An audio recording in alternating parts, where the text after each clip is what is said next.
visiting the place that I used to love and hate at the same time. Pinaka na-miss ko dito sa Ortigas, yung amoy. Nakaka-miss.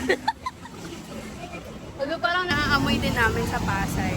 TikTok keeps pushing this Insta360 camera and sobrang naiinggit na ako na gusto ko na rin bumili. Pero hindi kasi siya suitable sa unemployed person like me. Kaya ngayon, we're making a do with a macro lens to give the illusion na may wide camera angle yung cellphone ko. Much like a 360 camera. Yan. Diba?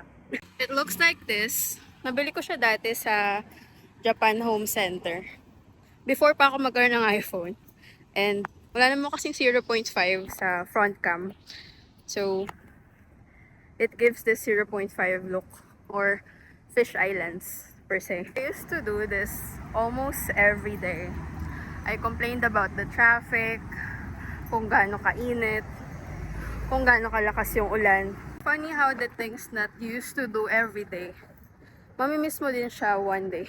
I actually worked for microsourcing before, and everyone in the office absolutely hated me. Sobrang maiinitin kasi ako. So, gusto ko yung aircon nakatodo. And lahat sila sa office pinapatay nila. And knowing me, pareklamo ako. So, yung aircon, talagang pinupush kong mabuksan. And in result, lahat sila nagalit sa akin. Like, they don't even know me, but everyone hated me. Pero kahit ganon, there's one reason why I never completely hated my work here in Ortigas. So, night shift kami. And every lunch, lagi kami nagmi-meet up ng boyfriend ko.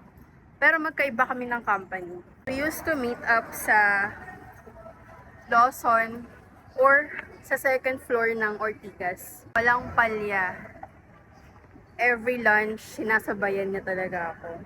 And that really made my shift lighter than it is. Just imagine being hated by everyone in the office. Like, halos wala talaga akong kaklose nun. Parang bilang lang. Pero naman ako ng kaklose, pero kasabay ko lang pumasok, umuwi. This corner used to be my shortcut. I probably crossed this street 100 times. This is where I used to work. I probably spent most of my money sa Lawson. Kakabili ng matcha. Restaurant na hindi ko na natikman. Napakamahal kasi.